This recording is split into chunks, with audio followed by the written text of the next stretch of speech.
Hi, Ellen. You always first. Hey, Bree.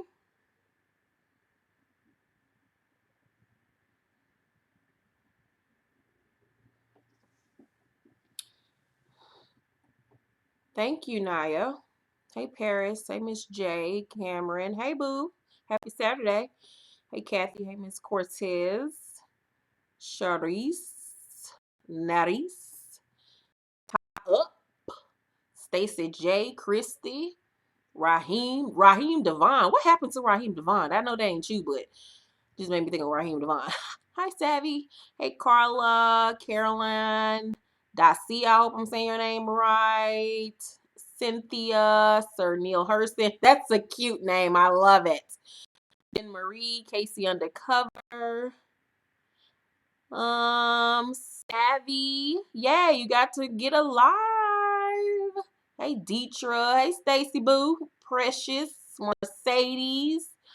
Beauty Bombshell. Cynthia Cook. JP Teddy. Andrew Malone. Hey, Lovey. Quincy. I'm going to try to give y'all some juicy tea. Alan, you like Toni Braxton's new album? I didn't really care for it. I only liked one song.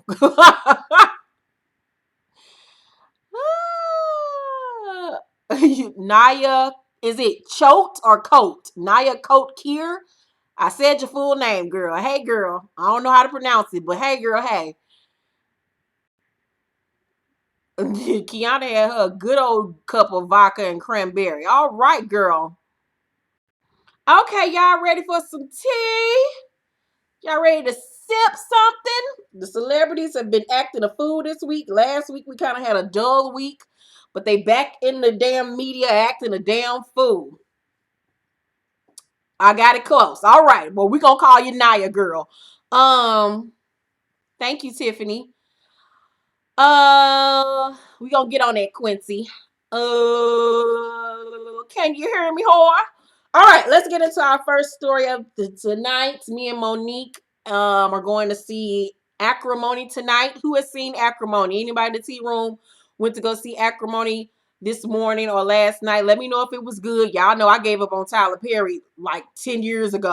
So this will be the first Tyler Perry film that I have gone to see in the movies in like, girl, a long time. Only reason why I'm going is because it's Taraji.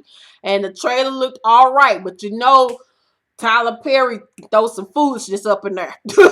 So I'm gonna keep my fingers crossed that I ain't gonna be in that damn movie theater looking at the screen like, are you fucking with this bullshit? I could have wrote this in my sleep. Okay, Mercedes said it was good. Dana said it was alright. Um Savvy said she heard it was good. Dami said it was good. All right, y'all giving me some it was good. So I'm gonna let y'all know after I go see it tonight. I think, because y'all know I'm a movie girl. I go to the movies every other week now.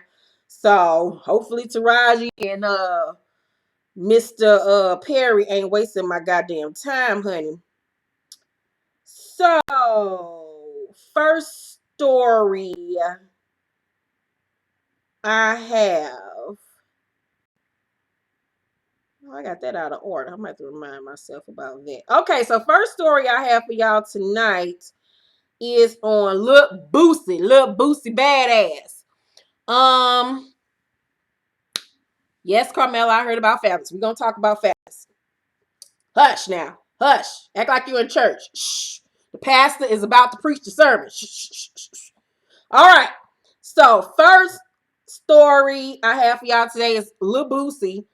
Somebody must have told this nigga he was fine. That's why I be telling y'all can't be giving these ugly niggas confidence and self-esteem. But somebody done told Lil Boosie old burnt looking ass that he was good looking or something. Because he done got on social media, honey, talking about all his goddamn baby mamas like they ain't shit. So this is what Lil Boosie had to say while he was in a Walmart or a Target or a Ralph's or a Ross. I don't know where the fuck this nigga was at. But he was in somebody's store talking major shit live on Instagram about his baby mamas. Baby mama, boo boo. I do not have a picture with you. Never. You cannot find one picture with Boosie and you together. Now one of them baby mamas. I don't mean no harm. Not now one of y'all. I don't mean no harm. That's why I keep y'all hidden. Y'all are sights. Y'all parasites. That's why I keep y'all, because y'all not finna ruin my career. People see y'all and see I had sex with y'all, they gonna say, what the fuck? Boosie is crazy. Boosie is lost his mind. All right, thank you. All right, you too, baby.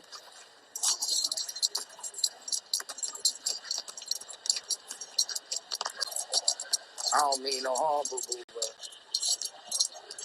I'll drop my turn off at the on Seagan Lane in the dark. I have Brendan the curb and one of them to come get y'all good. I got a picture with one baby mama, boo-boo. I do not have. You can't tell me somebody didn't fuck him in the booty while he was locked up. You can't tell me he did not get dicked in the booty. I don't want to date no man that go around saying boo-boo. I don't want to date no man that sit around here and talk about some boo-boo and children.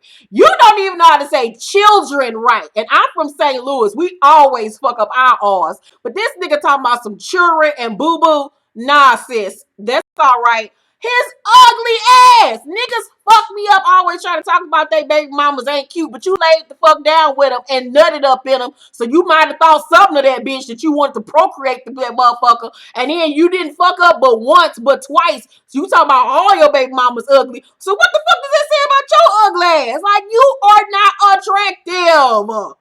You ugly. You look like one of them flying roaches that be flying around in fucking Atlanta and in Mississippi that you can't barely kill because you can't catch the motherfuckers. He look like them damn wannabe roaches that was in Nene bathroom. Like, you ugly as fuck. Yo ugly dirty ass. He was the dusty nigga in class that nobody fucked with because he came to school smelling like piss. You can't tell me, girl, like ugly. Like, how dare you?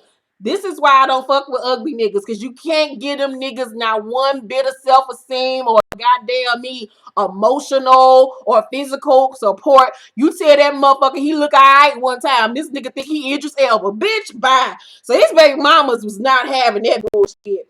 One of them named Trivia Monroe posted a picture of Boosie and said, "We don't claim you or your coochie sweater either. Them C's look cursive or like hearts.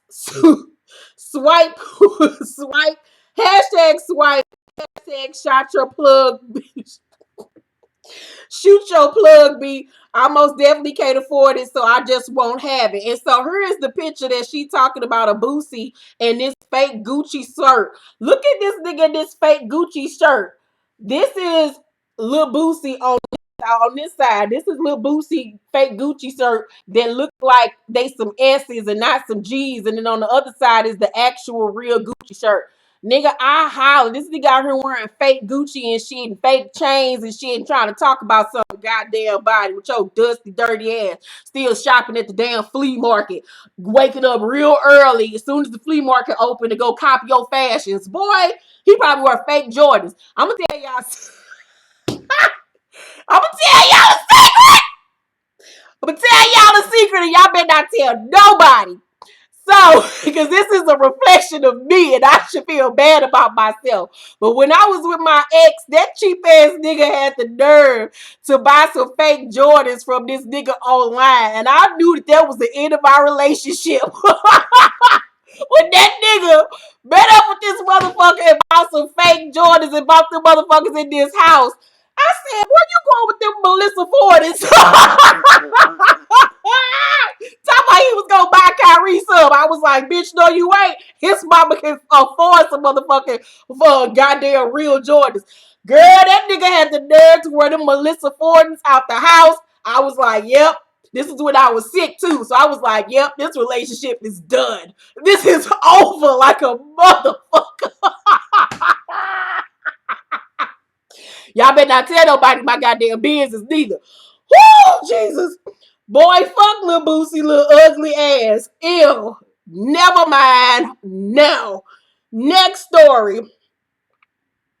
So, I told y'all these white girls is not scared of black women no more. These white women's out here be talking back to black bitches.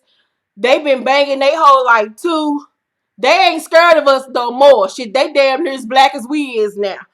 Well, this white woman was in the T-Mobile store talking mad shit to these black girls and got her motherfucking chest caved in, bitch. I was like, Jesus Christ, you should have just shut up, girl. But she stood there like she was all right at the end, child. Girl, so here's the video, y'all. They got into it in the T-Mobile store, bitch, and that white woman slipped out her mouth and said some old racist bullshit, and she got her motherfucking head cracked. What's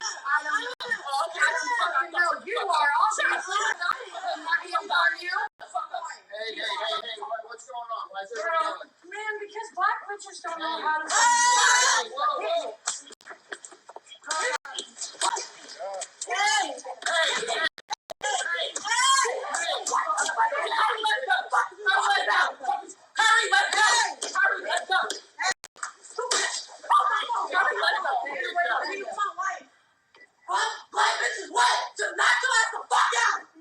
That's some sandals. Like you. Shut the fuck up, whore. I can take your hit. It's cool. Who gonna move me? I don't know. Oh, okay. No, you are. I gotta watch that again. What's going on? Man, because black bitches don't know how to.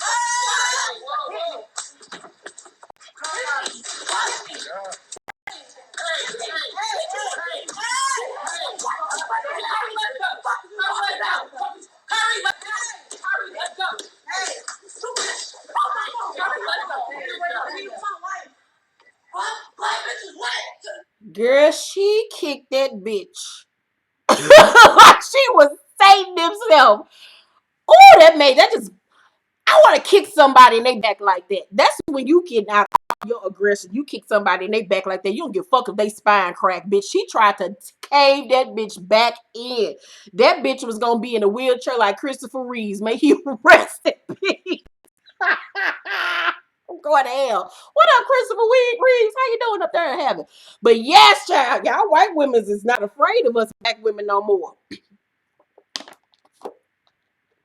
That first hit almost did make her knees buckle. That shit was hilarious. I bet she won't call nobody else a black bitch. Okay, so looks like Baby Boo and Pleasure P are on the outs. He posted on his Instagram. So at Pleasure P still has me blocked, but I miss my bro. So could y'all please tag him in my comments and tell him to unblock me and that I miss him very much. Please, thank you. And then he captioned it at Pleasure. Please unblock me, bro. I missed you, brothers for life. If y'all niggas just gonna kiss and make up, like I love my friends, but I'm not gonna ever get online to be like, can y'all please tell Monique? Could y'all please tell Losha unblock me? I love you. I miss you forever. Bring me a slice of cake. No. I'm too damn evil. Hell to the motherfucking dog. He really did want to say baby friend. He really wanted to be like, boo. Why you ain't answer the phone? That's not really that's what we doing now? That's you really that mad? Really? Really? That shit was gay as hell. Sorry. So next story is on Toni the motherfucking Braxton. So Toni Braxton is caught in the middle of a new Braxton family feud, and it's forced her to kick one of her sisters off her upcoming tour. Toni's hitting the road with Sex and Cigarettes, her first solo album in 8 years. I listened to it. I really wasn't that beat for it. Only song that I'm really getting my life to, As Long As I Live. The video was everything. Toni ain't looked that good in forever. Bitch, body was on point. Her makeup was on point. And I'm the girl that normally don't like Toni Braxton with wigs and weaves. I love Toni Braxton, her short, curly, do. But she looked in that Long As I Live video. She looks stunning. You can tell Birdman over there fucking her right, doing something. I don't see it for their relationship because they two broke in dead ass niggas. But he over there doing something to her old ass. But anywho, so Toni's hitting the road with Sex and Cigarettes, her first solo album in 8 years, and sisters Tamar and Tracy were set to be opening acts until Tracy was pulled from the bill this week. Toni's offered no official reason for the change, but sources connected to the family believe Tamar's behind the axing.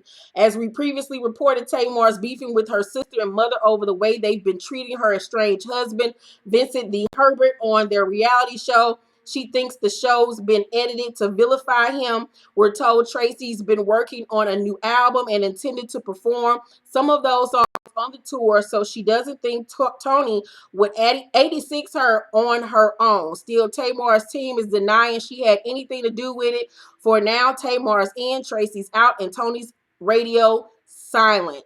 So, if y'all watch this week's episode of Family Braxton Family Values, it was very interesting.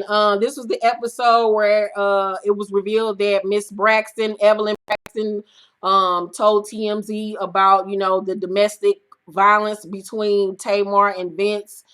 We did not see Tamar in this episode at all. We did see the sisters' reaction. They weren't surprised by it. Trina even went as far as to say, this is something that we all witnessed for forever, and that, she's wiping her hands on the whole entire situation, because if Tamar want to continue to defend him and act like the shit ain't happening, there's nothing else that they can do. Y'all know in the beginning I thought this was a whole publicity stunt between her and Vincent, where the longer that it goes, I'm seeing that it's not. I've been told y'all for I don't know how long that it's been reports that Tamar and Vince had a volatile relationship with one another, and that he has been abusive towards her throughout their relationship. Once again, I just don't understand how some fat niggas whooping your ass. I just honestly don't get it. Especially when he was fat Oompa Loompa Vince. How was he whooping your ass? I don't understand it. You skinny as hell, you athletic as hell, and 10 of your steps equal 2 of his. How could he catch you to beat your ass? He was tired by the time he hit 5 steps. Only way a nigga like Vince would be able to whoop your ass is if he catch you while you sleeping and he roll over and lay on top of you and just get the hit you in the head. Or he catch you when you in the shower, you off guard, and he yank your ass up. Or when y'all like in the car and he grab you by the damn strap and choke your ass. That's the only way he gonna be able to whoop my ass. Other than that, you not whooping my ass, Vince. I'm gonna get the fuck out of you. I'm gonna whoop your goddamn ass. I'm gonna stab you in your fat ass stomach and watch chocolate ooze out. Like, ain't no way in hell Vincent would be able to beat my ass. Because first of all, I'm gonna whoop his ass. Then Kyrie's gonna jump in. We gonna fuck him up together. Then I'm gonna call my mom and my daddy. We gonna jump him. Then I'm gonna call Losha and Monique and him. And then we all gonna fuck him up. Girl, ain't no motherfucking way that big ass nigga gonna fucking whoop my ass. Bro, I be running for him like, what you gonna do now, nigga? I be running, ducking. You are not gonna beat my ass, Vince. Boy, bye. Tamar is a whole motherfucking fool. She over there getting beat on by a fat nigga, by a 500-pound counting ass nigga. Girl, that's why she over there, I guess, she shaved her head and shit like she Sinead O'Connor, having a Britney Spears moment. I don't get it, girl. As far as this whole thing with her and Tracy, I don't understand how she mad at her family for the shit that they saying on a reality damn show. I don't believe that they're editing it to make it look any kind of way. Tamar and Vincent and Toni from season 1 have been executive producers on the show. They know exactly what's going to be aired before it airs. The other sisters have this season, if you look at the credits, have been brought on as producers, as well as Miss Evelyn. So get the fuck out of here with that bullshit. It's obvious that, it's been for years. Tamar and Tracy have not got on. Tracy be looking like she gonna beat the fuck out of Tamar. Tamar's scared of Tracy. Tracy be looking like, I dare you to say something. Tracy be wanting to beat the dog shit out of Tamar. I want to see that fight, because Tracy gonna whoop Tamar's ass. Tamar is obviously one of them girls with a lot of mouth, but she ain't really about that fighting life. She just got mouth on her, and Tracy be wanting to beat the shit out, just knock her on her goddamn teeth. But it's fucked up if Toni had to choose between the sisters. I think that it was more than the whole behind the scenes thing with this Vincent thing. I just think it's because Tracy can't sing. Let's just keep it a buck. I think Toni had a little weak moment for a minute and said, I'm gonna be nice to my sister because she got a grandbaby on the way. But then when it came time to rehearsals and she heard that bitch sing and she remembered, that's why we harmonized. This bitch can't sing for shit. Tracy can't sing for nothing, bitch. And she looked at that bitch and said, you know what? I changed my mind. Changed my mind, dog. I'm gonna have somebody else open up for me. Cause God knows Tracy can't sing, she can't dance, she can't do shit but look retarded in the face. Nope. So what y'all think about the whole situation? Y'all think it's because Tracy can't sing, or is it because Tracy and Tamar are into it?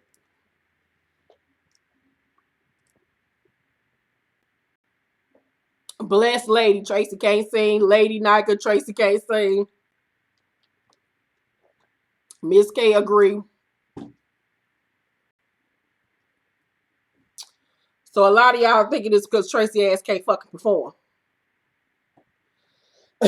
Tracy do be forgetting steps. It ain't been said. It's been proven on the show. Tracy can't remember choreography. She can't remember shit.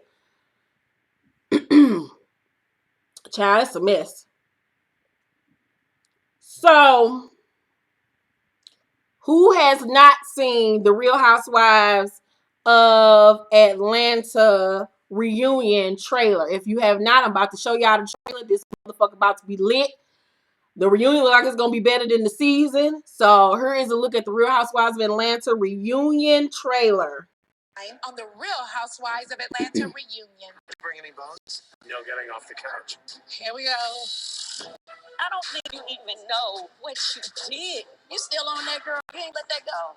The door is closed. God, where is your scooter? Stop. I'm contracting about every 10 minutes right now. I'm gonna wash my hands. You know what you're looking at, Andy? What are your businesses? Simply Marlowe LLC. You want to Google that? When I'm looking for porn. Any sense how the rest of this reunion's gonna go? I think it's about to blow up in about 10 more minutes. I'm not here to fight nobody's battles. Oh, I'm gonna fight the battle. Well, we'll talk to Lyrone when he. You tried to blackmail Nene. Nene, I tried to blackmail you? Let's just say it. I sucked it. Jealousy is a disease. Get well soon, bitch. I'm sorry, next time on the Real. I can't hear her behind her wig. I don't have my own show for no reason. You're sitting on the sideline. Really? Why fan? You are trash. You best see it back. I don't give a about you. She can't stay in her chair. Bye, girl. Get your ass out. That's right. I'm so upset with you. Every one of those motherfuckers on that couch will this world of apology. I need them to calm down so I do not have a reunion, babe. I can't hear her. That I don't like Kim for shit, but that had me died. I was like, go ahead on white fish. Kim was on that stage looking like Skeletor. I don't know who in the fuck did her makeup. She need to leave her face alone because she is looking really Skeletorish. When she did like this and we saw all 100 of her tens, I was like, girl. From what I seen, I'm liking Candy's look. Sheree was looking like a wrestler as always. Portia look was cute, but she stole her look from Erica Girardi, Erica James. I peeked that, I clocked that tea. Because Erica had her crown on doing her this season of um Beverly Hills with her big ass hair. I like Kenya's look. I think I like Cynthia's look. I told y'all, remember when I told y'all the behind the scenes tea a few weeks ago about the reunion and that it was brought up that Marlo was blackmailing Nene a few years back when they fell out. I told y'all that shit was gonna come out. So the reunion like it's gonna be very interesting. I cannot wait to see it. I hope they gather Kim and all her wigs. Cause I can't stand that evil whore. I hope they gather Sheree ass. Cause she is an Uncle Damn Tom. I can't stand that big muscle bound bitch for nothing. Um, so this week is the season finale of the Real Housewives of Atlanta, and next week will be the part 1 of the reunion. So also this week in trailer news, this trailer for this upcoming season of Power came out. Here is a look at it. What it did. Somebody's got to pay for it. We are all responsible. So here's the problem, right? Okay, I've got you. I'm gonna have to turn you all in now. Family sticks together. no matter what.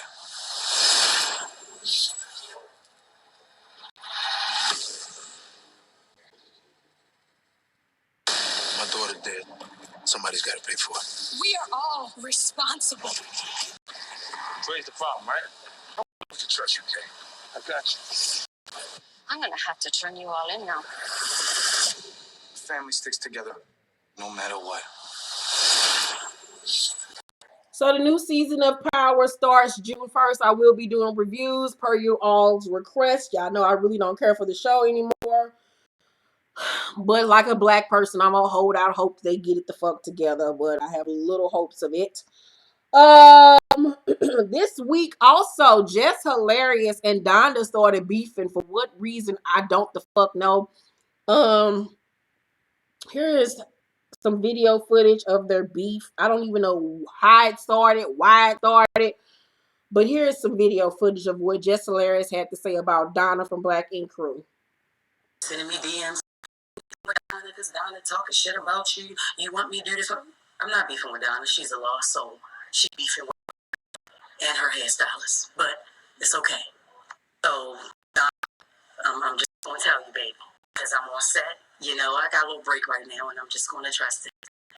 Shut the fuck up and keep it moving, honey. The fuck? Because, baby, I got fans that'll do something to you on sight. Oh, wow. I got fans. See, you don't have fans. You got people that like the show you're on. That's different. But I appreciate the obsession, Donna. Stop drinking all that beer. Stop cigarette butts. And you could be cute. You really could be cute. Because you got a cute face when your hair is short. You know, when Hair by Teresa ain't fucking you up, you look good, you know? My life is going well. And I know you see that. And that makes you mad, baby. It makes you mad. Because everybody's sending me DMs. Oh, I just want to know what fans she thinks she got that are really about to beat up Donna for her. Who is standing for Just Hilarious like that they really gonna fight Donna for her? Here's what Donna had to say. and life is going well, but my name is always in your mouth, sis. You don't want this. So keep your life good and peaceful and stop talking about being my stylist, baby girl. And life is going well, but my name is always in your mouth, sis. You don't want this smoke. So keep your life good and peaceful and stop talking about being my stylist, baby girl. And life. Then she posted a big picture of Donna and said, "Baby, you look sick. You better not touch me." Here's the picture where she was talking about Donna. Looks like Donna may have lost some weight. Donna responded back and said, matter of fact, see me in person, to Just Hilarious. Then she went on to post this picture of Just Hilarious saying A Bug's Life Hilarious edition, because that chick knows she do look like a bug. I don't even know what this beef is about. It's retarded. Like, I need for both of them to have several because nobody gives a fuck about either one of you that damn much. Also in Donna news, I guess Donna and the Vagina Slayer are like officially together after that sex tape or whatever the fuck that was, and them fucking in that nasty ass public restroom. They posted this video of them together, and if you're eating, please stop eating right now before you watch this because it is very graphic. And when I first saw it, I threw up in my mouth a little bit and I might have sharted myself. So here's a video of Donna and the Vagina Slayer.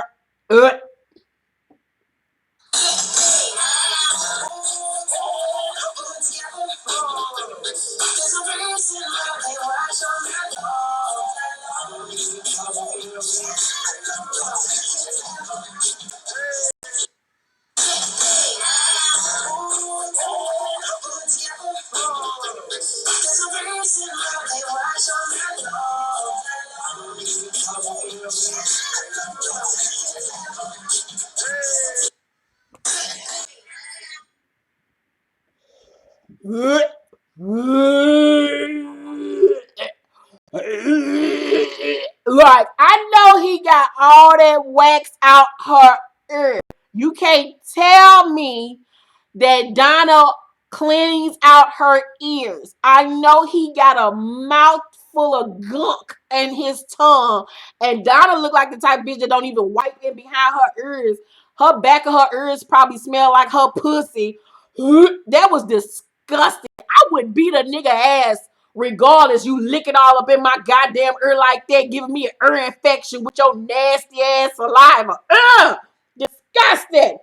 Yeah, who want all that spit in my goddamn ear clogging up my shit? I got the film Monday.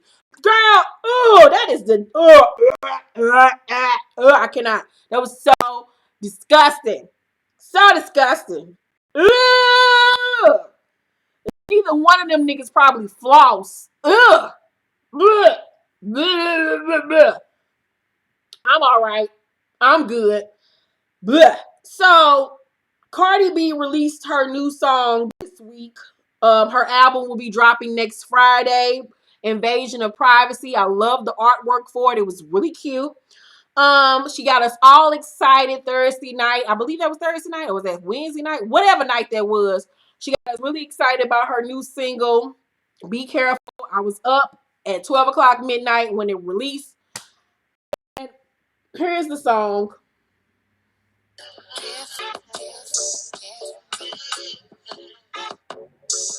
Look, I wanna get married like the Curry, Steph and Aisha shit, but we more like Belly and Keisha shit. Yeah, you. Not gonna play too much of it. I don't want to get copyright. But I was very disappointed in the song. The song wasn't horrible. I liked what she was saying on the song. But it just wasn't a single. That should have just been a song on the album. I don't know why her record label dropped the ball like this and chose that song to be her lead, well, not the lead single, but the second lead single coming off the album. I'm guessing that Cardi is only gonna be on the album. So I guess this will be her second lead single off this album. They dropped the ball so big with releasing that as her next single. That is not a single. Like, that's just a record on the album.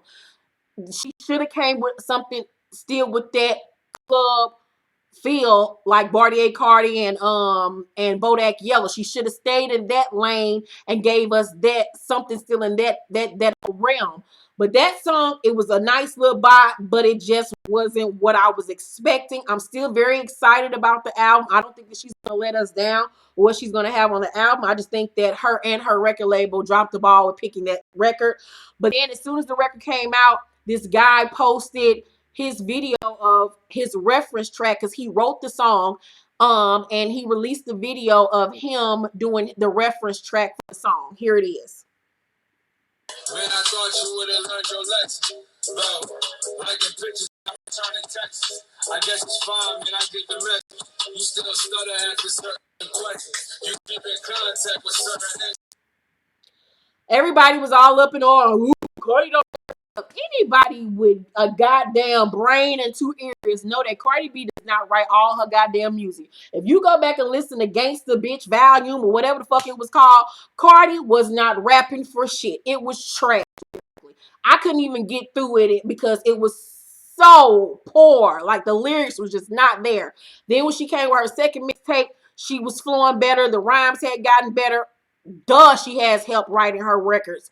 And a lot of people all up in arms. She got ghostwriters, this, and that. I even had to talk to Kyrese about it. I was like, there are people out there called songwriters that write songs for other people. Whitney Houston never wrote a goddamn song of her damn day. She don't got no goddamn writing credits to her name. Now, the big thing that's get people up in arms is when it's a rapper that has other people writing their lyrics. There's so many rappers out there that don't fucking write their lyrics. There's even rappers like Jay-Z who have help from other people. If you look at writing credits, even on Jay-Z album, you will see Jay-Z, you'll see Pharrell, you'll see Timbaland, you will see all these different names under the lyrics, under the writing credits. So even your favorites have help writing their rhymes. It's not a big ass deal. But once again, like I said, I really like the song. Can't wait for the album next week. Are you all excited for the album? I'm ready. Next story.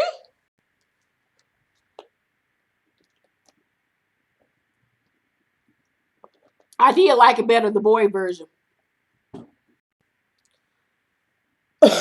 So, Chris Brown obviously was off his meds this past week because He a picture of Karuchi and her new boyfriend Victor Cruz was posted on the Shade Room this week, and Chris got underneath the photo and said they look good together, and then he came back and did the praying hands emoji. He also posted this picture of him on his Instagram page, and he captioned it, "Want you to be happy even if it hurts me," in quotations, Littlefoot. I'm guessing that was her nickname. And then he put two Taurus signs together because they're both Tauruses. Um, he is not supposed to make mention of her, comment about her on social media or anywhere, according to their restraining order. You can tell when Chris is off his meds and when that nigga is on his meds. Because he get to doing dumb shit that he ain't supposed to be goddamn doing. I don't never want no nigga to love me that much. Like, don't love me that much that we've been broke up now. Chris Brown and Karuchi been broke up how long now? About 3 years? And this nigga still ain't over it? Nigga, leave me be. Leave me alone. Goodness gracious. Go on about your life. Don't ever look. Girls, you got to be careful who you lay down with, who you fall in love with. Just because they fine, they cute, they got tattoos, they can dress, they got a cute car, they was hot in the streets, and you be over here laying up with a whole psychopath, a whole sociopath that night that's gonna kill your ass if you blink wrong. Girl, no ma'am, I'm all right. Nope. Vivica Fox is getting her own talk show on CBS called Face the Truth. According to Page Six, the talk show will basically be about conflict resolution where guests will reveal their problems and a panel of experts will try to give constructive feedback. Along with that, a studio audience will also weigh in and get an opportunity to vote on who's at fault. Apparently, this show will be syndicated. Who came up with the title, Face the Truth? Because I just want to know who face Vivica, who face she gonna use. She don't even got her own original face to face any truth. Like, girl, who gonna watch Vivica Fox's new talk show? I'm not. I'm sorry. I'm all right. I don't want it, Jesus. No. Girl, bye for Vivica. No, girl. Girl, you over there still talking about a nigga. When we did the story last week on 50 Cent, how she's still obsessing over this nigga. You can't tell nobody how they at fault or at right when you still over there sprung off a nigga that you fucked back in 2003. Like, I'm like, Vivica Fox is like Chris Brown outside of abuse. That bitch is crazy. Girl, no. Nope. So, in Love and Hip Hop Hollywood news, a guy by the name of Joshua Brooks posted this on, I think, Twitter. He said, today I was casted as the love interest on the reality television show Love and Hip Hop Hollywood. Such an absolute blessing and an amazing experience. Due to contract agreements, I cannot go into detail, but be on the lookout for me pretty soon. God is blessing. God is blessing. This is just the beginning. And then he posted the contract from Love and Hip Hop. Here's the guy. I don't know who love interest he gonna be, but this is why when I do my reviews on Love and Hip Hop, I don't even get that deep into it anymore because all the shit is 9 times out of 10 scripted. It's only like maybe 1 or 2 storylines that is actually real. The rest of that shit is so goddamn scripted. I don't even get my blood pressure all up and go into details and be going all into the psyche of people because the shit is so fucking scripted and stupid.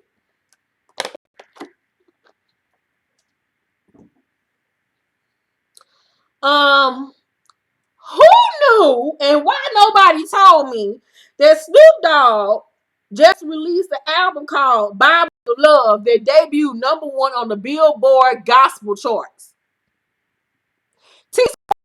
Why nobody told me that Snoop Dogg is over at Praise the Lord? Has anybody heard of Snoop Dogg gospel album, Bible of Love? If they have, if any of y'all have, let me know if it's good. Should I be my praise on with Snoop on Sunday mornings. Somebody tell me what the fuck is going on. We're at our last days, Jesus. Snoop doing gospel records. This nigga went from talking about gin and juice to I don't even know. It's just oh God. Then here's a picture of him with his outfit on. I just can't. This is blasphemy, girl. I don't even want it, Jesus. Monique, shut your ass up. Talking about you heard it was fire. Yo, Satan ass. Oh my God. I'm not playing along with y'all or Snoop with my Jesus. No, ma'am. I didn't know at all. Somebody listened to it and let me know if it's good or not. Because I'm not about to play with Snoop Dogg. Also, Tyra Banks revealed. Really, Monique? Girl. Tyra Banks revealed some surprising news when she sat down with People magazine for an exclusive interview. She said she had a little work done to her nose when she was younger.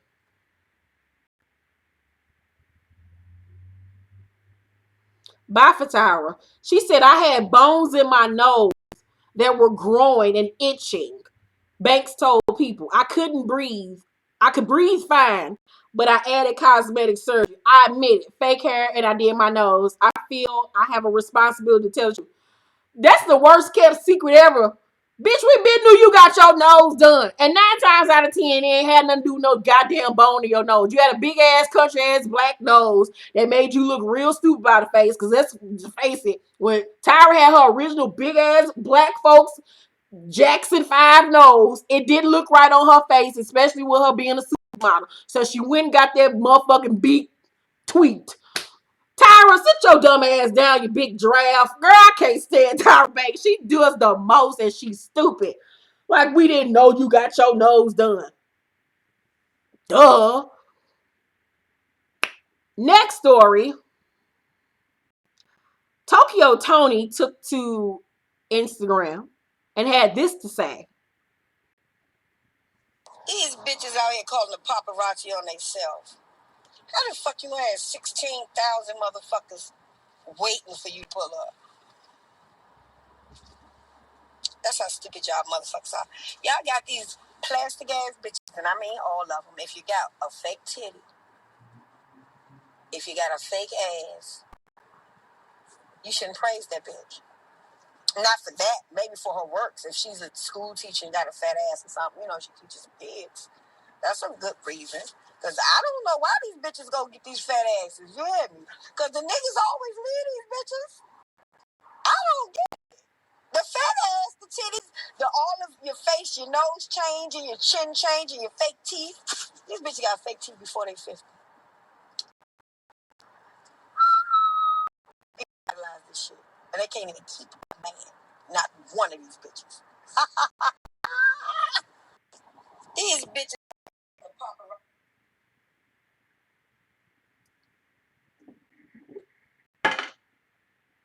Let me put some Vaseline on my lips.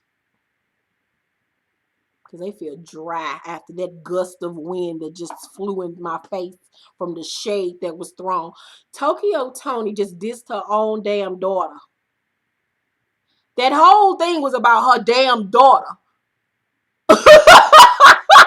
So obviously her and China must be into it. China must didn't give her monthly payment. But she done got on her and talked about her whole child having a fake ass and how motherfuckers should idolize these fake assholes. How they keep no man, which we obviously see her daughter can't. That's why she out here fucking toddlers and preschoolers. Girl, the shade is real. The shade is motherfucker. I wish Patricia Ann would. I wish Patricia Ann would get her ass on this goddamn social media and say some bullshit like that about me when I get my fake ass and my titties are reduced and I get my tummy tucked. I wish Patricia Ann would try to come for me because I ain't gonna be able to keep no man neither when I get my body. Shit, I'm gonna be out here thotting and popping. It's gonna be Ho Keisha all over again. I kick my mama ass. Them fighting words, bitch. Me and her fighting. Mama, I ain't calling you a bitch if you watch this. I was talking about Tokyo Tony. Don't you call me with that bullshit talking about somebody. I know the fuck you did call me a bitch, a little bit. I don't want to hurt your mouth, Patricia Ann. Now, ain't nobody talking about you. Yeah, I know I got in trouble with my mama for my mouth a few weeks ago. She told me I cussed and I got a nasty ass mouth, and she don't know where the hell I get that shit from. Her. But okay. But I ain't talking about you, girl. I love you, mama. Kisses. Woo, woo, woo. But back to Tokyo Tony. They just need to go on and box it out, her and China. Because they more like sister than mama and daughter anyway. Girl, that is a mess. Ooh, y'all better be glad I ain't a hoe no more. Because I was a mess. Monique know how I've been changed my life and how I'm a reformed whore. Because in high school, child, and in my early 20s, whew, la, la, la, la, wait till I get my money right. Oh, I was a whore. A whore. A whore. That's why I had to sit there. Y'all know I've been celibate for 4 years. I had to marinate this pussy and let it settle. Because every day my pussy was like, wow. When it saw a nigga it wanted to attack, it was like a jungle. It was like a tiger in the jungle. It was just like, wow. Wow. Wow.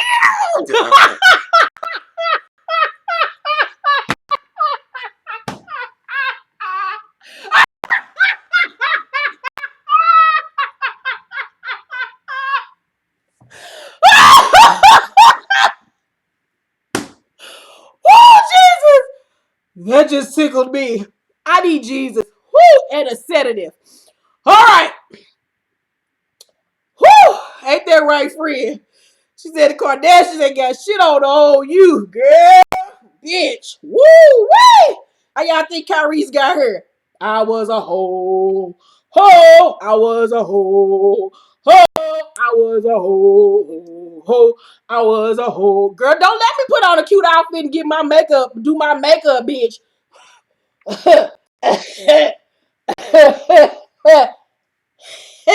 Anywho, all right, let me start playing. All right, so, your mama named Patricia Ann too, girl. Whew, yeah, girl, I had a flashback, Alan. I had a motherfucking flashback, baby. Whoo, shit. All right, summertime is approaching. All right, so next story. Whew, all right, who is this about?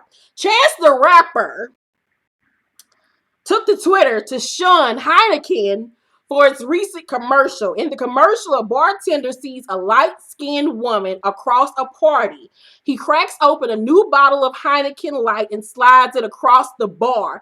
It goes past two black women and a black man before the light-skinned woman grabs the bottle. As the commercial fades out, words appear on the screen that say, "Summertime, sometimes light is better." This is what Chance the Rapper had to say to fans about the racist subliminal. "I think some companies are purposely putting out noticeably racist ads so they can get more views." These people ain't dumb. They know exactly what the fuck they're doing. And that shit is racist / bogus, so I guess I shouldn't help by posting about it, but I gotta just say though, the "sometimes lighter is better" Heineken commercial is terribly racist. OMG. Heineken released this statement after receiving the backlash from Chance and others who noticed the blunder as well. For decades, Heineken has developed diverse marketing that shows there's more that unites us than divides us. A Heineken spokesperson told NBC News, "While we feel the ad is referencing our Heineken light beer, we missed the mark. Obviously, you jackasses." So here's the commercial if you have not seen it. It is clearly racist. Everybody involved knew what the fuck they were doing when they shot this shit. On down from the Heineken CEO, the reps, the advertisement, the promotional, the marketing, the director, the producer, the damn actors. Everybody knew what the fuck they were doing when he shot this racist ass fucking commercial. And I do believe that a lot of these companies nowadays are doing this shit for views, for promotion. They know they're going to get people talking about them if they do this stupid ass shit. And before this, nobody was talking about no goddamn Heineken. Here's the commercial.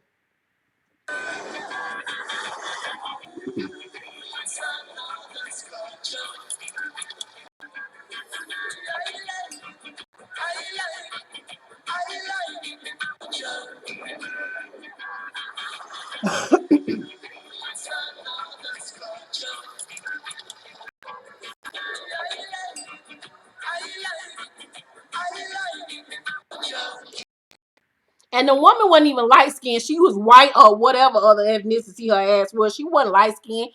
The bitch wasn't even black. Buy for Heineken. Don't nobody drink that shit, no way. Speaking of Real Housewives of Atlanta, y'all know Sheree got on television last week live talking about her boyfriend Tyrone was getting out in a few months. She didn't even know when that nigga was getting out. The bitch lied. So according to Radar Online previously reported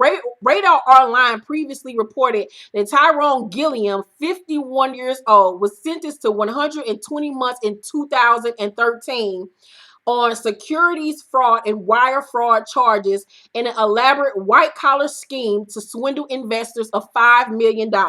After a 2016 attempt to challenge the legality of his sentence was shut down, Gilliams filed a motion for reconsideration in January of this year. According to the documents obtained by Radar, Gilliams claimed he wasn't actually a leader in his scheme. The government improperly withheld evidence and his counsel was ineffective. He also begged the court to release him on bail during the pendency of federal, I don't even know this word, habeas corpus? Yeah, habeas corpus, I don't even know, whatever. But U.S. District Judge Deborah A. Batts shut down his latest argument in a March 20 filing, claiming he offered no new evidence. Gilliams is slated to be released on November 14th, 2022, meaning he still has 4 years behind bars ahead of him. He is currently incarcerated at a federal prison in Yazoo City, Mississippi, more than a 6-hour drive from Whitfield's native Atlanta.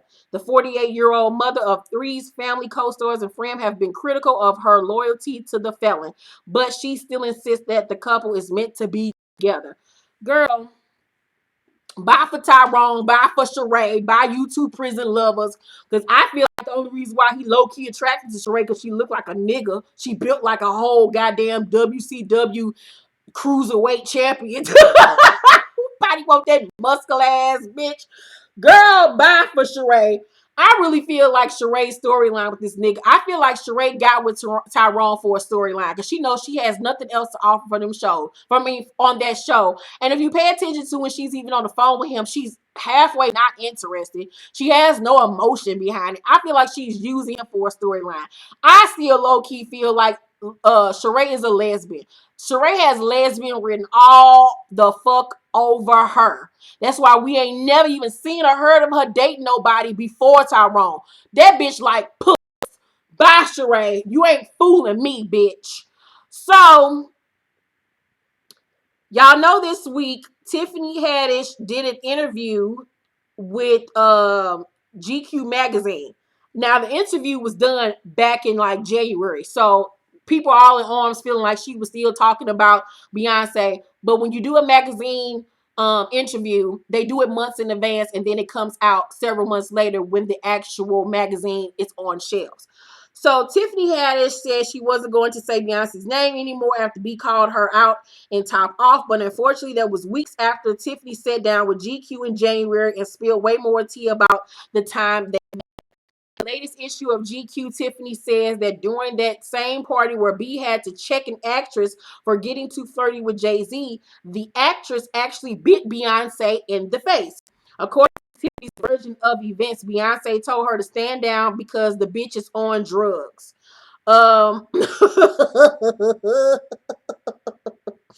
So via GQ, it says last December, Haddish met Beyonce Knowles at a party. Beyonce walked up and said, "I'm Beyonce," the understatement of the century, and the two women had a brief, pleasant exchange, but that's not the story. There was this actress there, continues Haddish, keeping her voice low, that's just like doing the mostest. One of the most things she did, she bit Beyonce in the face. Haddish declined to name the actress. "I absolutely cannot comment on any of this as I have no knowledge," said Beyonce's representative Yvette Noel Shore when GQ sought confirmation from the singer. So Beyonce stormed away, Haddish says, went up to Jay-Z and was like, "Jay, come here. This bitch and snatched him. They went to the back of the room. I was like, what just happened? And Beyonce's friend walked up and was like, can you believe this bitch just bit Beyonce? And so then she continues, a lot of things happened. According to Haddish, she and the actress continued to cross paths throughout the night, culminating in a brief standoff. The actress at one point told Haddish to stop dancing, which good luck making that happen. And then Beyonce and Jay-Z walked by me and I tapped Beyonce. Haddish said she told Beyonce, I'm going to beat somebody's ass at your party. I just want to let you know that. Beyonce asked her not to, told her to have fun instead. Haddish leveraged this moment into a selfie with Beyonce. Near the end of the party, says Haddish, describing her final run-in with Mrs. Carter. Sometime later, Beyonce's at the bar. So I said to Beyonce, did she really bite you? She was like, yeah. I was like, she gonna get her ass beat tonight. She was like, Tiffany, no, don't do that. That bitch is on drugs. She not even drunk. The bitch is on drugs. She not like that all the time. Just chill. So everybody was all up in arms all week on who hit Beyonce. People thought it was Sanaa Lathan. People thought it was Taraji P. Henson. People thought it was this white girl by the Sarah Foster. Y'all had Sanaa fucked up. Sanaa took her ass to social media real quick and was like, it was not me, bitch. I ain't do it. I would never. Chrissy T, somebody then said, some girl named Mama Africa on Twitter said, laughing my ass off, bro. The fact that Beyonce said that bitch is on drugs, she not even drunk, she not even like that all the time, got me low-key crying because what the fuck be going on, bro? How? Chrissy Teigen responded and said, I cannot leave this planet without knowing who bit Beyonce in the face. Then she said, I can only think of one person who would do this, but I cannot say, but she is the worst. Somebody named Connor said, tell us, Chrissy, please, sis. Chrissy said, my initial guess was wrong. The real person I never would have guessed. I've said too much. I think it was somebody that has status and clout in the industry. Somebody on a Beyonce level as far as acting, not acting wise, because Beyonce struggles with acting, but I'm talking about an A-list actress. People were thinking that she was referring to Scarlett Johansson. I don't know. It'll be one of the things we'll never know. I personally think this is that Tiffany Haddish is in on some publicity for Beyonce and Jay-Z for this upcoming tour. Because best believe when this album drops, this joint album is about to drop in May between J and B, and they're going to reference this biting thing on the track. I believe that they hired Tiffany ass to talk like this for promotion because it's keeping Beyonce and Jay-Z in the news. I'm here for the bullshit. We'll never know who bit that bitch, but whoever bitch is somewhere in the corner shaking because you know when you just do something to Beyonce, your ass come the fuck missing. So whoever did it, career is on thin line, bitch. So according to April Jones, Omarion's baby mama, she took to Twitter and had this cryptic message to say. She tweeted, sitting back on some people, just because as you mature, you realize not everyone is for you. I don't mind letting you go. You can't make someone responsible. They either want a parent or they don't. And when they don't, I pray there is one parent who will. Now, everybody thought she was talking about Omarion, saying he was a deadbeat baby daddy. I don't know. It was cryptic. She could have been talking about her own goddamn parents. Who knows? But child, I'm so sick of these celebrities always taking their ass to goddamn Twitter to air out their grievances. Ugh.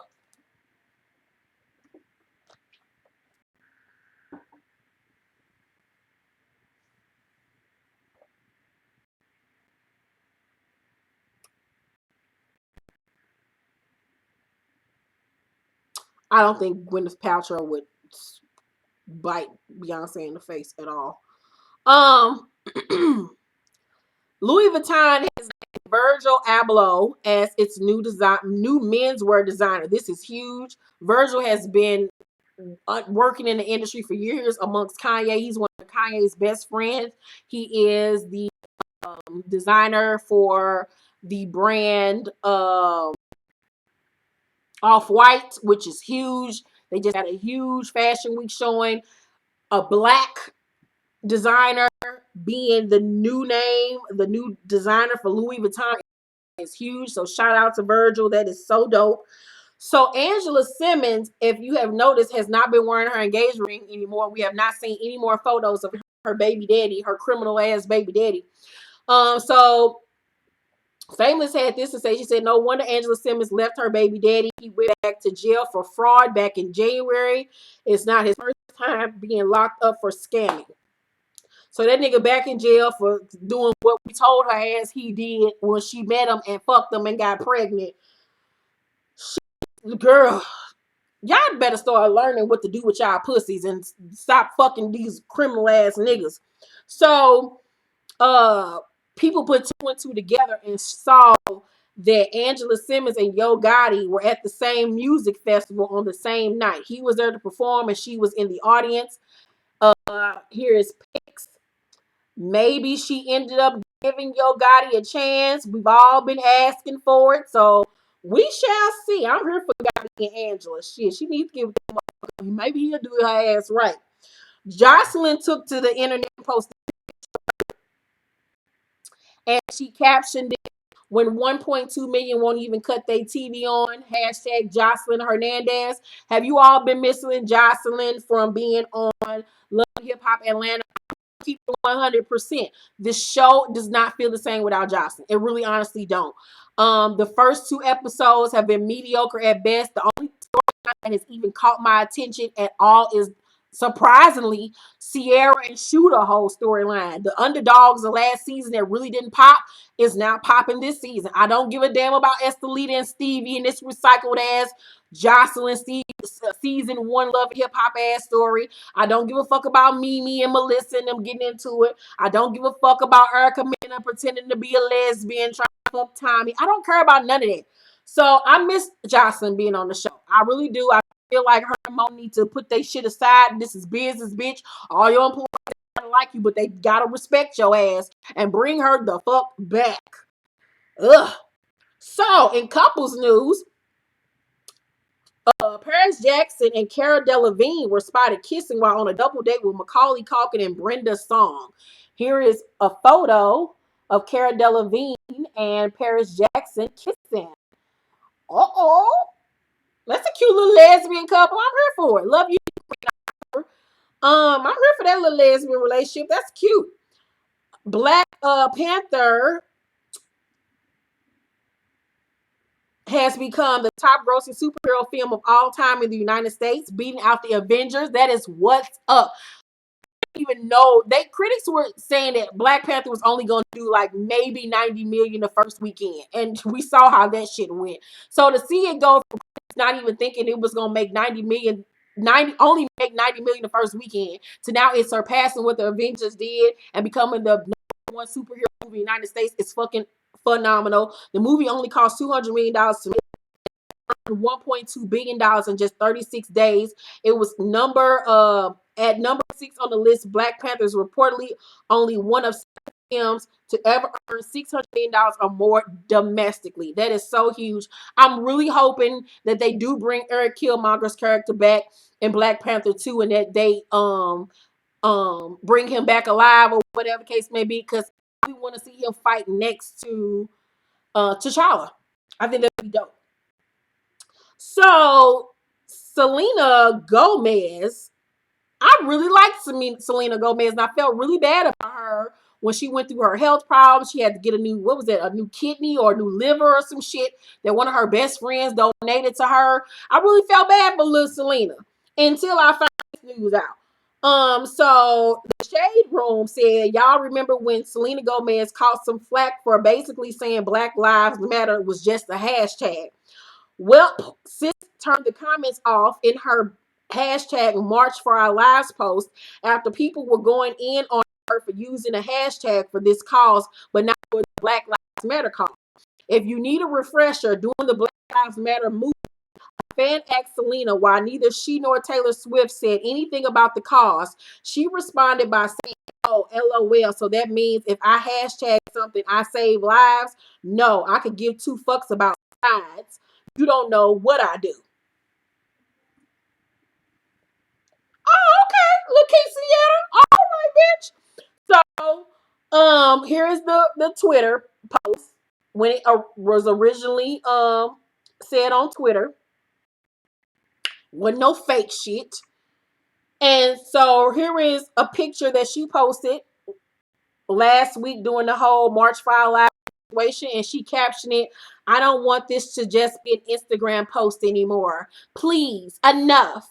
These people's family and children have suffered enough. Today we march for our lives. I'm going to continue to trust God with the future and also my part in bringing change. Hashtag March for Our Lives. Hashtag No Justice. Hashtag." Not just a hashtag. I'm sorry. Not just a hashtag. Girl, bye for Selena. Bye, bitch. Bye, girl. Bye, girl. These celebrities crack me up because a lot of these motherfuckers was mute as fuck doing the Black Lives Matter movement. They ain't had shit to say. They ain't want to march with us. They ain't want to have shit to say. We was out here fighting for our goddamn lives, struggling to stay alive, good times. But then when they get to shooting up these white schools and killing all these little nice white children, these vanilla bean kids, oh, they up and on. Kim come out on the march. Northwest all out there marching. All the little heifers was out there marching last week, bitch. You couldn't see none of them bitches doing the damn Black Lives Matter movement. Girl, fuck these old cracker ass celebrities. Bye, Selena. Bye, bitch. I'm glad Justin left your ass again. Girl, bye, bitch. Oh, that get on my nerve.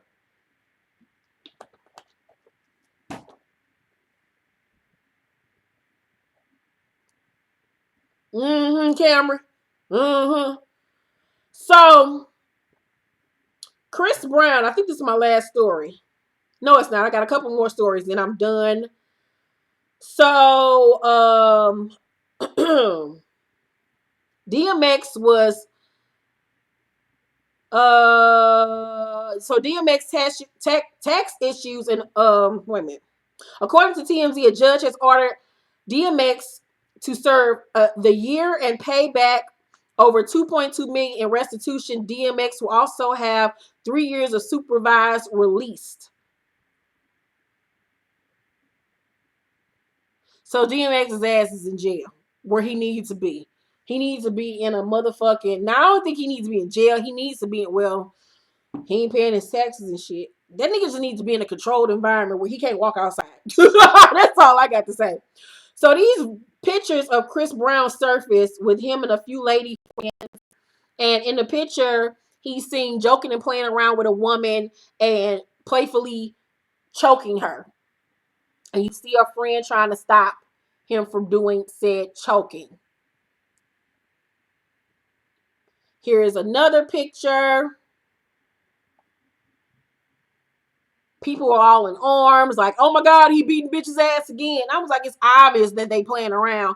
Chris took to social media and said, "Thanks for all the publicity today. Y'all know damn well I ain't going down that road. There is no need to even defend myself on the matter. Everyone that's around, girl/guy, are my homies. No foul play, no ignorant shit discussion. Love." And I was like, leave that boy alone. He ain't did shit. When he do something, you know when Chris Brown did something. He obviously took his medication that day. But ugh, shut up, people. Leave that child alone. Let him create another album worth 50 damn songs. So back to Love and Hip Hop. Y'all know on my Love and Hip Hop Atlanta review this week, I asked the question, did Mimi move again? Because every season, Mimi is in a new fucking house. And I peeped game that on this week's episode, she was in another damn house. Every season, Mimi is in a new damn house or an apartment. Well, I got my answer because Mint Hits took to Instagram and posted a picture of said house. Here's the house. And he captioned it, "When you watching Love and Hip Hop Atlanta and see your old house being used as a prop. That's what's up. Y'all can have it. Hashtag live on. Hashtag Atlanta." Her name is hashtag Queen, by the way. I built her. Then he said, "No, there is no disrespect to Mimi. This show has been disrespecting for a while. All good. It's deep." So we got our answer. Once again, Mimi is on her faking and fronting. If you can't show your own damn house, then just don't show your house, period. We ain't never even, I think we might have seen Cardi Red house once this whole time. Just don't show your house. Just film outside like everybody else do, goddamn it. Quit trying to front and act like you got a nice, lavish house if you obviously don't. Or you just don't want motherfuckers up in your shit. But girl, sit down for Mimi. So in my last story, which is very sad, Fabolous and his baby mother Emily B relationship has taken a nosedive for the worse. They already been on thin ice since back in the early 2000s when we first saw her on the original Love and Hip Hop New York. He was playing her ass back then and stringing her along and fucking with other bitches, but she stayed being miserable and mad and popping out kids behind a nigga that obviously don't want her ass. He only want her enough to keep her around for when I guess he bored or whatever the fuck may be. But I don't know what the fuck the dynamics of that relationship. I follow Fab on social media, on Snapchat and shit. That nigga stay out in the club. That nigga stay around mad bitches. He ain't never with her ass. Only time he with her ass is when they taking a family photo or on family vacation. Other than that, them niggas ain't never together. So I don't even know why the fuck they even in a relationship. I don't know if it's because of the comfortability, because they got kids. I don't know. But he took to Twitter and to Snapchat and put 2018 break my heart. And this was before the news came out that him and Emily B had a domestic violence situation. So this is what the report has to say. It says rapper Fabolous was arrested Wednesday on charges of an alleged domestic violence incident with his longtime girlfriend Emily B. The incident, according to NorthJersey.com, Fabolous punched her in the face 7 times and reportedly threatened to kill her father and brother.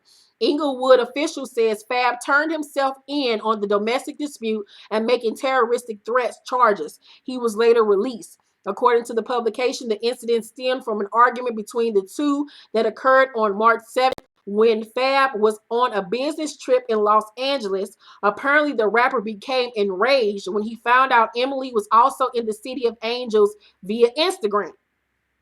In the incident, Emily claimed the rapper said he wanted to hit her with a baseball bat and kill her, but he didn't want to go out like that. Later, according to an affidavit of probable cause, Fab reportedly punched her in the face 7 times, knocking 2 of her front teeth out. Emily asked her father to remove all the guns from their Inglewood, New Jersey home, as she feared they would be used against her. When Fab arrived, he confronted Emily, her father, and her brother. Then proceeded to look for the guns. When he could not locate the guns, the defendant left the house, but not before informing the victim, her father, and her brother that he had a bullet for them. So, video footage was released this morning of the incident outside of their home. In the video that was shot on Wednesday evening in the driveway of Fab and Emily's Inglewood, New Jersey home, and the rapper's bodyguard is attempting to hold him back as he yells at Emily and her father. At one point, he asks Emily why her dad is even there. Her dad yells back, "That's my motherfucking daughter," and calls Fabolous a coward. Mind you, Fabolous is holding a knife in his hand while he's arguing back and forth with them. This is the incident that prompted police to respond to the home and Fabolous to turn himself in on Wednesday night. TMZ broke the story. He was arrested and booked for aggravated assault and making a terroristic threat. In the video, Emily is clearly trying to record Fabolous, which further enraged him. He lunged at her a couple of times with the object in his hand, which was a knife, and she quickly retreated while screaming. You can also hear a child crying which could be one of Emily and Fab's 2 kids inside the house. So here is the video footage of what happened on the outside of their home. This is a mess.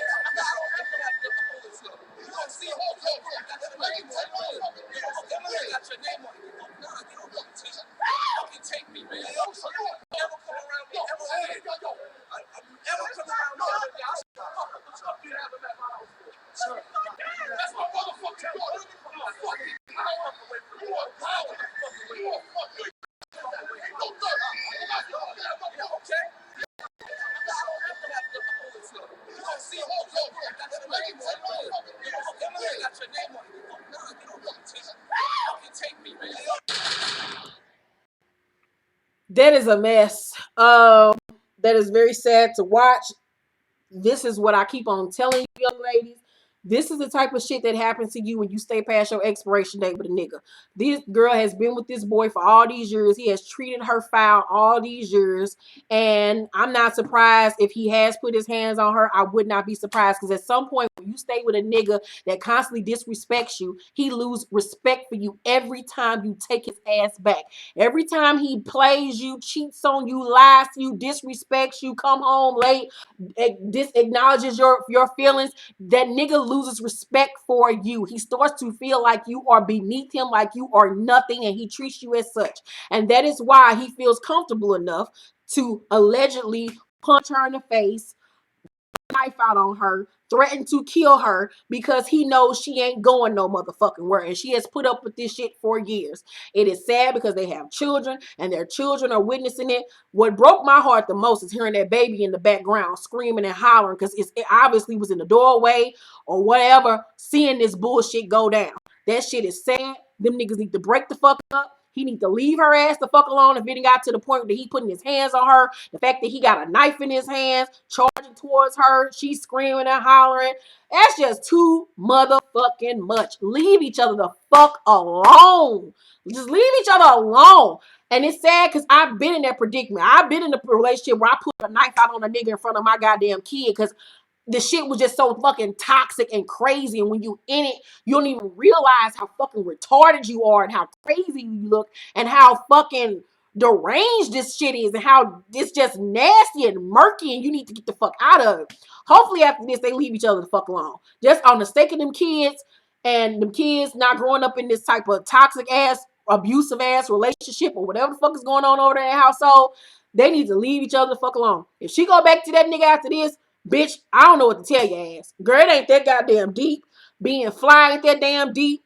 Being in a multi-million-dollar house, all the jewelry, all the trips, all the stunting, all the Instagram posts, it ain't that damn deep when your sanity and your livelihood is at stake. Fuck that.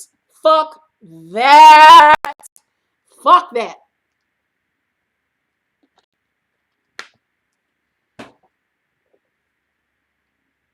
Fuck that. And you know a nigga don't give a fuck about you. He was trying to charge her ass in front of her daddy. That nigga ain't even scared of her motherfucking daddy. Like, ain't got no respect for her people or nothing. He just like, fuck you, bitch. Like, he, girl. Oh, I wish a nigga would. Whew. That was just sad. So, in my nostalgic tea story this week, my nostalgic tea story this week is on none other than soul singer Tammi Terrell. Woo! Yes. If you don't know who Tammi Terrell is, she was a major artist back in the 60s. She was signed to Motown. Here's a picture of Tammi Terrell. Gorgeous. Here's another picture of Tammi Terrell. She was absolutely stunning. So here is her story. So sit back, relax. I got a lot of tea to spill on Tammi Terrell because Tammi Terrell had a life, baby. And if somebody don't make a movie off of her life, somebody needs to play Tammi Terrell in a goddamn movie and tell her story on the big screen so they can get a motherfucking Oscar, baby. Because this girl lived a life. And she only lived to be 25 years old. She died very young. So growing up, Tammi faced challenges and pain during her early childhood.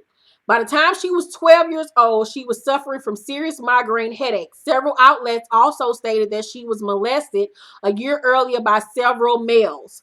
I don't know their ages, but rumor was they were teens. Less than 8 years later, the lyrics on I Cried were art imitating life. When I think about my youthful years, all I remember is playing and having fun. I can't imagine having days where I was generally sick with headaches. We overlook so many blessings, even when we don't recognize it. Tammi Terrell was born Thomasina Winifred Montgomery on April 29th, 1945 in Philadelphia, Pennsylvania. Tammi always enjoyed singing, and despite Dealing with horrendous headaches, she flourished early on vocally. By the time she was 16, she had signed with a small label and recorded several songs but garnered no national attention at this time. Tammi left the label and signed with James Brown label and signed with James Brown Try Me Records and sang backup for his band. She eventually engaged in a love affair with James Brown at the age of 17. The previously mentioned I Cried was written by James Brown and Bobby Bird. Tammi was verbally and physically abused by James Brown. Bobby Bennett of the famous Flames was on record stating that he witnessed Brown beating Terrell into a bloody mess one day. The alleged cause was Tammi not watching his entire show on that date. There were reports back then of Brown's crazy behavior. Tammi had dealt with so much pain before she was 20 years old. After getting away from James Brown, Terrell recorded a few more songs before giving up on the music business for a while. Terrell entered the University of Pennsylvania majoring in pre-med. The music legend Jerry Butler Jr. would approach Tammi Terrell during her second year in college about collaborating on a few performances. She would eventually start touring with Butler, and during a show in Detroit, Berry Gordy noticed Terrell. As I mentioned earlier, not only could Tammi Terrell sing, but she was a beautiful young lady as well.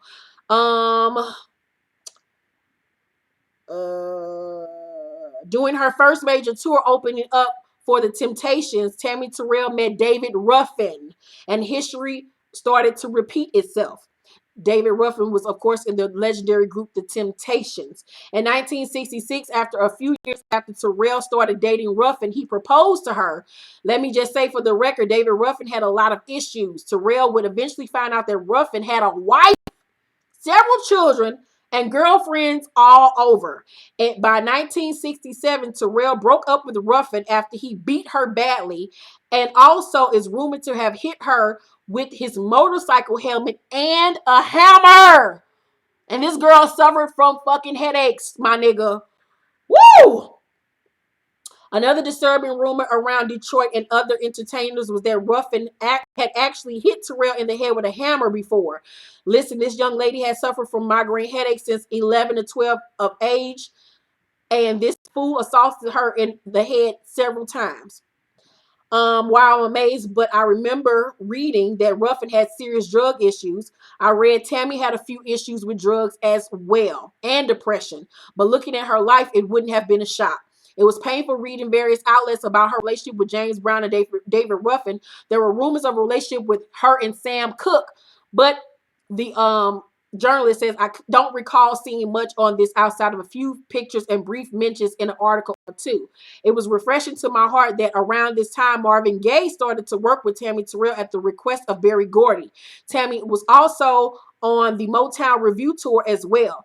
You should read up on the legendary lineups. At any rate, what happened during this time was chemistry that created magical songs that has lasted and influenced generations. Terrell truly became a star with duets like Ain't No Mountain High Enough, written by Ashford and Simpson, Your Precious Love, If I Could Build My Whole World Around You, You're All I Need to Get By. Yes! And Ain't Nothing Like the Real Thing. Ain't nothing like the real thing, baby. Yes! And Tammi Terrell could never seem to escape pain. Tammi had battled some type of pain since her childhood. Even with loving parents, she couldn't escape the vultures of her life or even her own health. On a side note, it has been stated that her mother suffered from a mental illness. Obviously, I have no way of knowing if this had anything to do with Tammy's health battles. Terrell fell on stage during a performance in 1967, and her life would never be the same. During her hospital stay, she was diagnosed with a malignant tumor. Over the next 2 years, she had 8 surgeries after the tumor continued to worsen. In 1969, Tammi Terrell officially retired from stage performances. Motown released her only solo album, Irresistible, in 1969, but she was too ill to engage in any promotional activities. Marvin Gaye took her illness very hard as he was already dealing with his own personal issues. Gaye recorded several albums with Terrell, duets during his period. Gaye lost in any enthusiasm for music during her illness and didn't record as much. Tammi Terrell's final public appearance was at the Apollo. Marvin Gaye was performing, and to a standing ovation, they performed one of their classics together after he spotted her in the audience. This would be the final time she would ever be on stage. Tammi Terrell's health would nosedive over the next few months to the point where she was in a wheelchair. This young woman could no longer get around on her own. Hair loss, weight loss, and constant pain. Terrell died on March 6, 1970 as a result of brain cancer at the age of 24. At the time of her death, she was reportedly engaged to be married to Dr. Ernest Garrett. Marvin Gaye delivered a final eulogy at her funeral. At times, I feel as though outside of her father, Marvin Gaye was the only man that truly loved her and attempted to keep her happy instead of in pain. That was so sad. She lived such a tumultuous life in such a short amount of time, but her music has lived on even till today. She was a beauty, and I think more people need to know her story. Most people don't even know that she is the voice behind some of the most classic songs of the 60s, and that she was like one of the biggest artists of the 60s, but that she lived such a short life, and it's just so fucked up. I really hope that somebody takes her story and does something with it, does a movie and put it on the big screen. It would be wonderful for her legacy to continue and for people to actually know who Tammi Terrell is. So that is my nostalgic tea for this week. Let's get into my music of the week.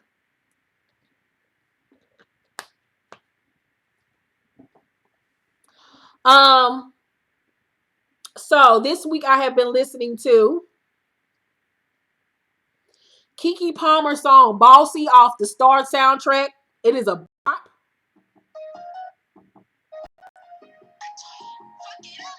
Body cold. And I'm and I sold. And my clothes. Light always get it started. And I sold. And I sold. I'm independent, got my own. Check Boss Out by Keke Palmer. Yes, I did watch Roxanne. I know a lot of you wanted me to talk about it. I watched it, and Monique had asked me once I watched it, did I feel like it needed another 30 minutes to an hour? And I meant to tell you, friend, yes, it did. It went off so I was like, that's it. This is where we're going to end it at. We don't even get to see how she became a veterinarian or a doctor or whatever Roxanne became, because she became a doctor. I was like, why didn't we get to see that part of her life? I did feel like it ended abrupt. It was good. I give it a B plus. I think that it was good for what we got to see. The acting was good. The girl that played Roxanne Shante did a phenomenal job. My boo thing, Mahershala Ali did a wonderful job. Nia Long, this is one of Nia Long's best performances ever. We got to see some range from her. I love Nia Long's performance. She needs to get some type of accolades or some type of recognition for that performance. She did a wonderful job. Overall, it was a decent movie. I just wish that we would have had at least 30 more minutes so we could have seen what Roxanne Shante went on to be. Back in my music news, Tink released a new project this week, and it is called Pain and Pleasure. MIA is one of the songs I really like.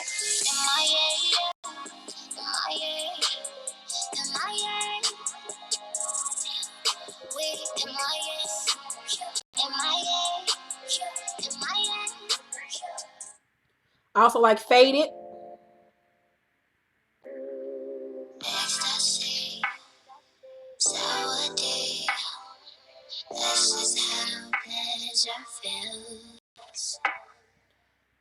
Next up on the album or the EP, I like On to the Next One.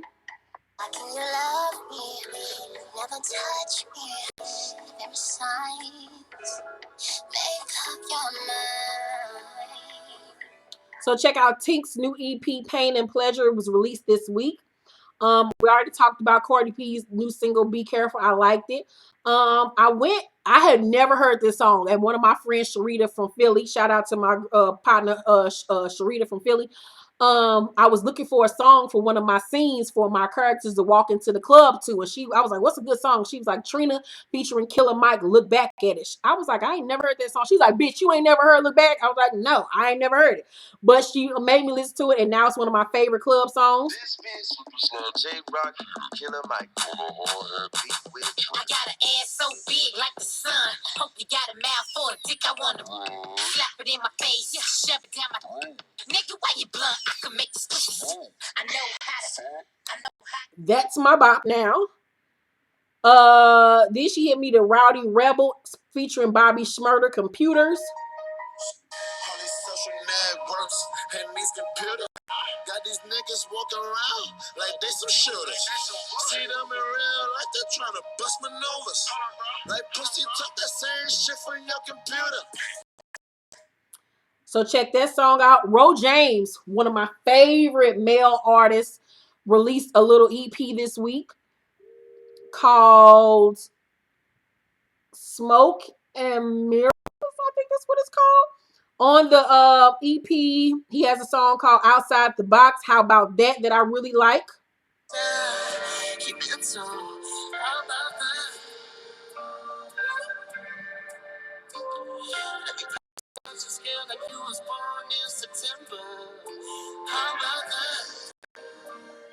Y'all know I love Ro James. Y'all not about to diss me in this damn chat room about me not knowing that damn Trina song. I told y'all my whole days is over. So by the time that album came back, I had retired that pussy. So y'all not about to go off on me because I don't know that goddamn Trina song. Shit, I praise the Lord now. All I know is I don't even know no gospel songs, but yeah. Also, I like Special off this EP by Ro James.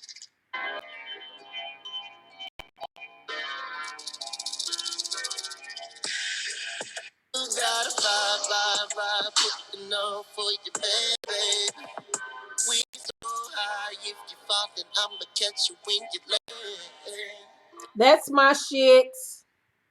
And then he has a song called Lost My Mind.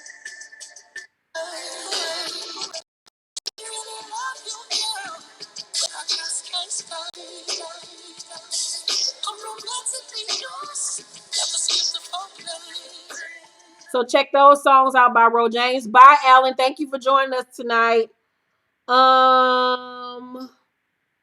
Set It Off, Bryson Tiller that I went to.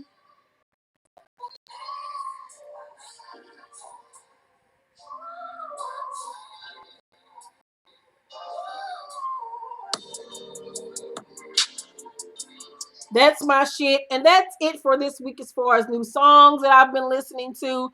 Shout out to, I forgot which one of my subscribers hit me up in my Facebook DM to let me know about the Ro James project. Thank you so much, because I did not even know it was out. And I follow Ro James for that alone, just to know when his new music drops. So shout out, forgot your name, but thank you so much for reaching out to me about Ro James' new project. Any new music that y'all want me to listen to, just hit me up on social media and let me know about it. Yeah, that's pretty much it this week, you guys. Thank you so much for tuning in. I had fun with y'all this week. Make sure to thumbs up this video, subscribe to my channel, and share with your family and friends so we can add more people to the T Squad, my nigga. Me and Monique are gonna see Acrimony tonight. I'll let y'all know next week on Spill the Tea if it's worth to go see. Hopefully we don't be in that motherfucker looking at each other like, really, bitch? We could have been at goddamn Fridays and some shit eating instead of watching this bullshit. So I love you guys so much. Remember, my latest novel, Such a Fucking Lady, is on sale right now. It's the 5th book in my China Black series. The links are down below in the description box. It's available on Kindle, Nook, and in paperback. Support your girl. That's what I do for a living. I'm an author, if you did not know. And a lot of you don't even know. Because then when I tell you, I'll be like, oh, you the girl that wrote me and my boyfriend China Black and all that. Yeah, that's me, girl. That's me. That's me. So, yeah, thank you guys so much. Remember to follow me on social media. Follow me on Twitter. Follow me on Instagram. Follow me on Snapchat. Follow me on Facebook. All of my social media information is down below, so y'all can be seeing my beats. Y'all don't ever get to see my pictures and shit. Let me show y'all my picture from when I did my makeup last week. It was cute, and I had a whole photo shoot up in this batch. Y'all don't ever get to see my beautiful beat pictures. So there's a picture from last week. Yes! Slaying. A girl was cute. I was slaying the children. Yes. I'm going to do some makeup next week. So I'm getting my braids redone in a different style next Thursday. So I'm going to do some more makeup next week. Love you guys so much. I love y'all. Bye, y'all. Have a great weekend. And I will see y'all tomorrow for my Real Housewives of Atlanta season finale review. Bye.